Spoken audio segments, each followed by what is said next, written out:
छत्रपती संभाजीनगरमध्ये मागील वर्षीच्या तुलनेत यावर्षी गुन्हेगारीमध्ये घट झाल्याची माहिती पोलीस आयुक्त प्रवीण पवार यांनी दिली आहे।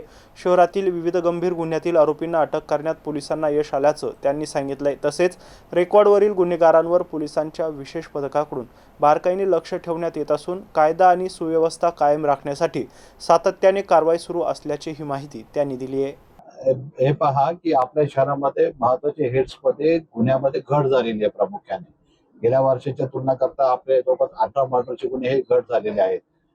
त्याचबरोबर ती चोरीच्या गुन्ह्यामध्ये घट झालेली आहे, वाहन चोरीमध्ये घट झालेली आहे, प्रतिबंधात्मक कारवाई आपण जास्त केलेली आहे। मकोकाचे आपण वर्षभरात 10 गुन्हे दाखल केलेले आहेत।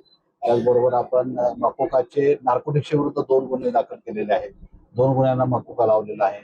एमपीडीए मोठ्या प्रमाणावरती केलेली आहेत। एमपीडीए मधले आपण आरोपींना डिटेन्शन करता शहरात न ठेवता आपण अकोला, नागपूर, चंद्रपूर आणि राज्यात इतर भागात पाठवलेला आहे। त्यामुळे निश्चितच त्याचा परिणाम झालेला आहे।